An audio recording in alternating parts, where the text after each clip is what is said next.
Respect तब तक सिर्फ एक वर्ड होता है जब तक उसके साथ कॉन्सिक्वेंस ना हो। दुनिया उन्हें याद नहीं रखती जो सिर्फ अच्छा बोलते हैं। दुनिया सिर्फ उन्हें सुनती है जिन्हें इग्नोर करना महंगा पड़ता है।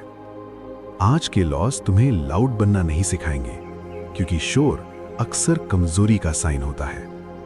आज के लॉस तुम्हें अनअवॉइडेबल बनाना सिखाएंगे, ऐसा प्रेजेंस जिसे अवॉइड करना पॉसिबल हो पर सेफ नहीं। पार्ट 5 उन लोगों के लिए है जो सिर्फ पसंद नहीं किए जाना चाहते, जो सीरियसली लिए जाना चाहते हैं। ध्यान से सुनना, क्योंकि अब बात स्ट्रैटेजी की नहीं, इंपैक्ट की है।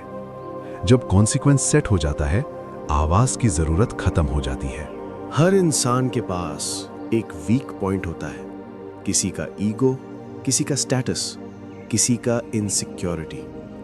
लॉ 33 सीधी बात कहता है, जब तक तुम ये नहीं जानते सामने वाला किस चीज से चलता है, यानी कि उसकी वीक पॉइंट क्या है, तब तक तुम ब्लाइंड हो। ऑफिस में किसी को प्रेज चाहिए, किसी को क्रेडिट।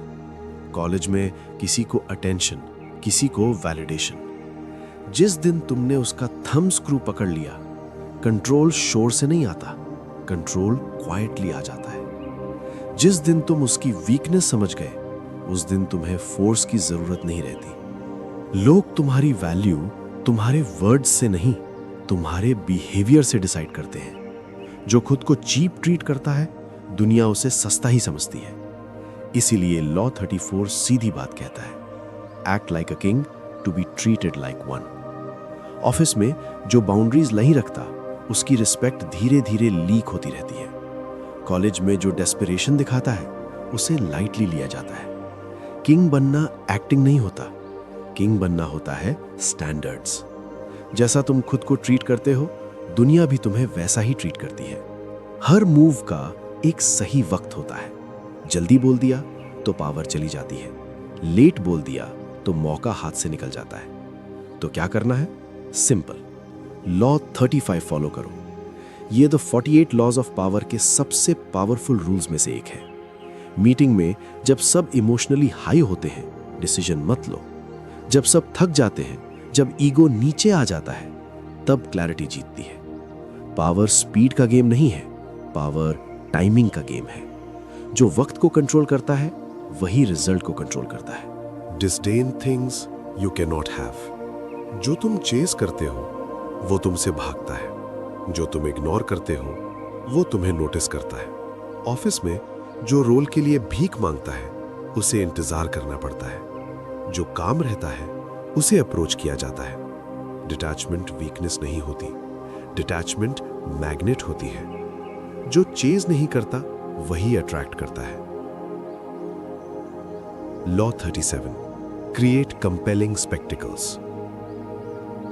लोग लॉजिक से याद नहीं रखते, लोग इमेज से याद रखते हैं। एक स्ट्रॉन्ग प्रेजेंटेशन, एक पावरफुल एंट्री, एक ड्रामेटिक साइलेंस। कॉलेज फेस्ट हो या बोर्ड रूम, जो मोमेंट क्रिएट करता है, वही कंट्रोल करता है। पावर कभी कभी थिएटर होती है, जो याद रह जाता है, वही रूल करता है।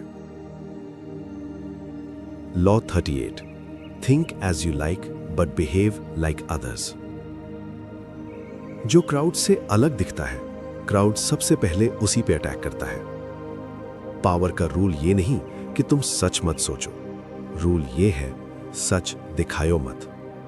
ऑफिस कल्चर फॉलो करो, कॉलेज नॉर्म्स रिस्पेक्ट करो, अंदर से अलग रहो, बाहर से फेमिलियर।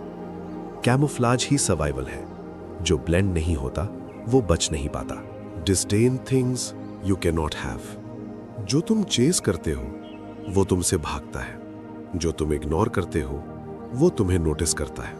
ऑफिस में जो रोल के लिए भीख मांगता है, उसे इंतजार करना पड़ता है। जो काम रहता है, उसे अप्रोच किया जाता है। डिटैचमेंट वीकनेस नहीं होती, डिटैचमेंट मैग्नेट होती है। जो चेज नहीं करता, वही अट्रैक्ट करता है। Law 37, create compelling spectacles. लोग लॉजिक से याद नहीं रखते, लोग इमेज से याद रखते हैं। एक स्ट्रॉन्ग प्रेजेंटेशन, एक पावरफुल एंट्री, एक ड्रामेटिक साइलेंस। कॉलेज फेस्ट हो या बोर्ड रूम, जो मोमेंट क्रिएट करता है, वही कंट्रोल करता है। पावर कभी कभी थिएटर होती है, जो याद रह जाता है वही रूल करता है। Law 38, think as you like but behave like others. जो क्राउड से अलग दिखता है, क्राउड सबसे पहले उसी पे अटैक करता है। पावर का रूल ये नहीं कि तुम सच मत सोचो, रूल ये है सच दिखायो मत। ऑफिस कल्चर फॉलो करो, कॉलेज नॉर्म्स रिस्पेक्ट करो, अंदर से अलग रहो, बाहर से फेमिलियर।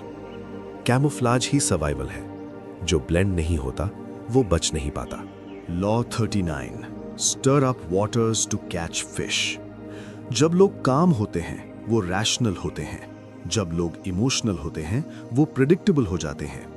थोड़ा प्रेशर, थोड़ा कंफ्यूजन, थोड़ी अर्जेंसी। ऑफिस पॉलिटिक्स में जो पैनिक क्रिएट करता है वही डायरेक्शन डिसाइड करता है। लेकिन याद रखना, तुम स्टॉर्म मत बनो, तुम बस वेदर चेंज करो। जो इमोशंस हिला देता है वही डिसीजंस को मोड़ देता है। Law 40, despise the free lunch. Free चीज की एक ही प्राइस होती है, कंट्रोल। जो बार बार फ्री लेता है उसे धीरे धीरे लाइटली लिया जाता है। ऑफिस में जो सिर्फ फेवर्स पे जीता है वो कभी पावरफुल नहीं बनता। कॉलेज में जो शॉर्टकट्स पे जीता है वो लॉन्ग रन में फंस जाता है। पावर फ्री नहीं होती, पावर कॉस्ट समझती है। जो फ्री में जीता है वो हमेशा किसी के अंडर होता है। आज तुमने देखा कैसे फियर धीरे धीरे रिस्पेक्ट बन जाता है और कैसे स्टेटस बोला नहीं जाता, प्रोजेक्ट किया जाता है। पार्ट 6 में हम एंड गेम पे पहुंचते हैं, सबसे डेंजरस फाइनल लॉज। कब रुकना है, कब शेप शिफ्ट करना है और कैसे पावर को इतना कंट्रोल में रखा जाता है कि वो कभी तुम्हारे खिलाफ यूज ना हो। अगर तुम यहां तक आए हो तो एक बात क्लियर है, तुम सिर्फ स्ट्रांग नहीं हो, तुम अवेयर हो। और अवेयरनेस पावर का सबसे डेंजरस फॉर्म होता है। Stay composed, stay dominant. जो अवेयर होता है उसे मैनिपुलेट करना महंगा पड़ता है।